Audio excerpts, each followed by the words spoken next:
God brought them out of Egypt. He hath, as it were, the strength of a unicorn. It's time for Theology with Kaylin.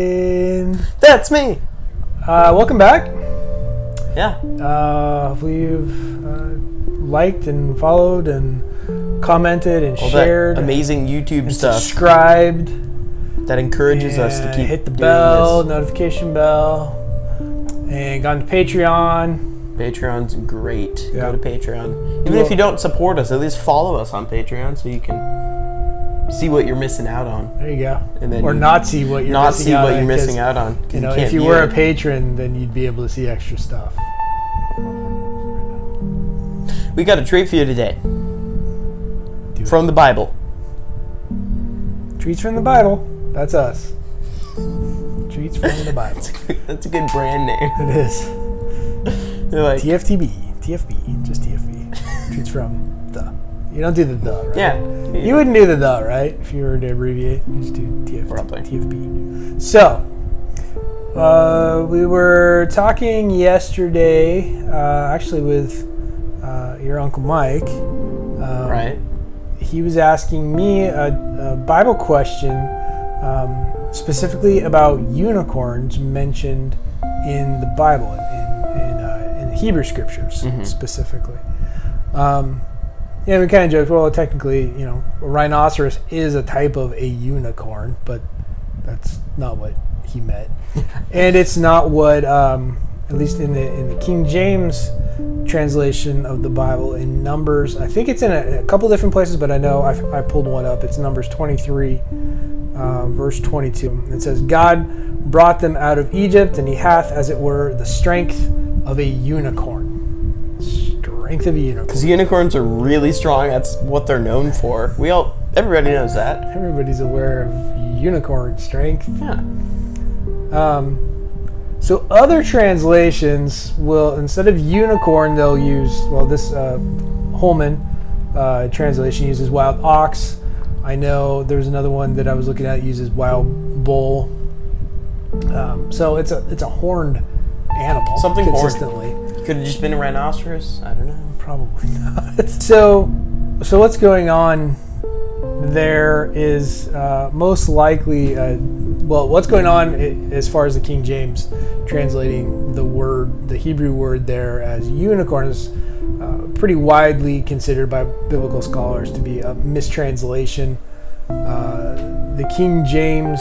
That one scribe just got a little bored. Right. I don't think it was that.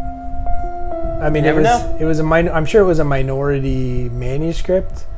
But the King James, if I'm remembering things correctly, is utilizing the Septuagint, which was actually a Greek translation of the Hebrew Scriptures.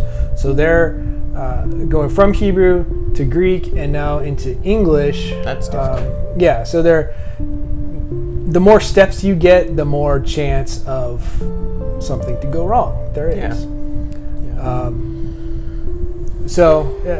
We did joke that, you know, was it just a bored or really sleepy scribe copying line after line? Because before there were printing presses, or today, you know, Xerox machines and different things like that, it was just guys monks usually in rooms with one manuscript, and they were just making copies. Since we're on the subject of horns, Moses is actually famously by the artist, sculptor is the word I was looking for, Michelangelo. He's depicted Moses. He did a sculpture of Moses, and Moses has two little horns on the top of his head. Yeah. It's interesting though. Yeah, and that is another one of those. Well, there's several different ideas there. Some scholars say it is, again, a kind of a mistranslation. The Hebrew word that usually in our English Bibles is rendered as like glory or radiance or glowing, something like that. It's in Exodus 34, after Moses had been up on the top of Mount Sinai receiving the tablets of the Ten Commandments from God. It said when he came down the mountain, his like I said, in most English Bibles that you read today, his face shone, or he was, radiant with brightness. I wonder what that word is I could find it. in Hebrew. Yeah. And why it can be the same. Right. Why it can be translated that way. Keren is the word in Hebrew. Rendered into English, horns. Huh. Right. So, how do we get it as like radiance or something then? How do Yeah, we- well, how I do mean, we get that's- that from it. Right. That's the thing with foreign So languages. is it always supposed to be horns and we just were wrong? That is possible, and some of the research I found is in Jewish Hebrew rabbinical texts, they actually do contend that Moses really did have physical horns. That made me think of C.S. Lewis and the Screwtape letters?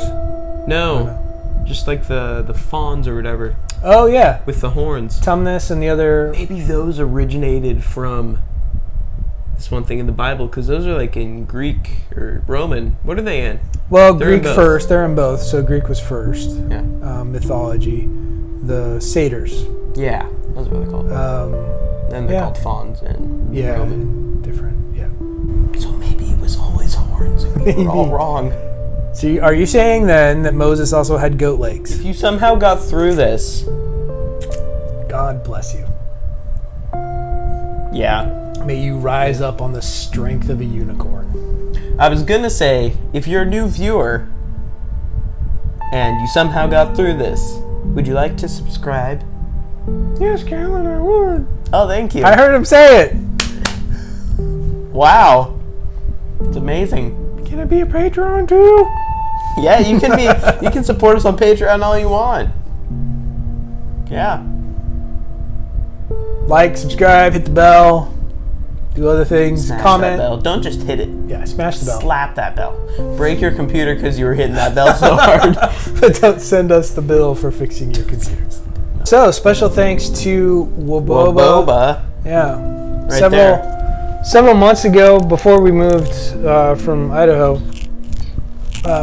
there's a video, actually our, to date, most popular, or at least most popular. viewed, Most viewed, yeah. video. We bought this Woboba cricket bat. So we filmed this cricket video and us hitting balls and stuff and having fun. And in the course of that video, one of our Woboba balls got destroyed.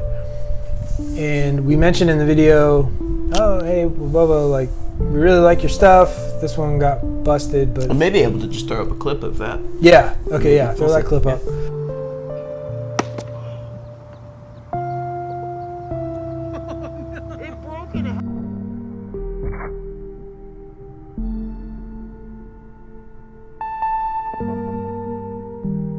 I hit the ball.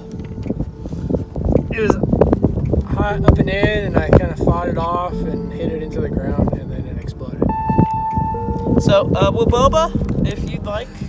That's what it almost used to look like, but better. And then a couple weeks ago, I want to say, I don't remember what led us to comment on a Woboba oh yeah, or mention them in the body of, or the comment section of that specific video. we in a couple of their videos we commented the link to our video, and Woboba hit us up and Yeah. And, said, hey, we love your video, and that's really cool, and hey, let us know a mailing address. We'll compensate you for that busted Woboba ball. So, thank you. we're getting a new Woboba ball. Yeah, Thank you, thanks. Woboba. I really appreciate it. And Woboba, if you'd like to in the future have us do some of your products, we can like team up for sure, and Absolutely. we could be your ambassador to all the pinata people on YouTube. Yeah. All of Southern California. All of them. Not promising it, but Do our best. we'll do our best. That's kind of what we do. So thanks. Everyone's a pinata if you hit him hard enough. Did the unicorn miss the ark? Yeah, so if you Google unicorns in the Bible, lots of fun stuff come up. Yeah. Did unicorns ever exist? Unicorns missed the ark. Yeah, I didn't see that at first. According to this, what song? What song? The unicorn was song. not a fantasy, but a creature that literally missed the boat by not boarding the ark in time to be saved from the great flood. There's some song that Wikipedia is popping up right now. The unicorn song. They are said to be the loveliest of all animals, but also silly. So the silly unicorn, according to some random song by the Irish Rovers. Never heard of them. Oh, it's written by Shel Silverstein. Wow. Huh. Yeah, Really? children. I mean, he was a children's book writer. Sorry. The Irish Okay, so Rovers. maybe I should do some more research and look into Spoken this. word. We got a spoken word and a theology. Yeah, hey, 2 in 1. let us know if you like the spoken word, and we'll give you a spoken word of The Unicorn, a song written by Shel Silverstein and first released 1962. Oh, on his album, he did this. According to Wow. Wikipedia. According to Wikipedia, yeah. Where the Sidewalk Kids. I remember reading that book as a kid. Huh. Interesting.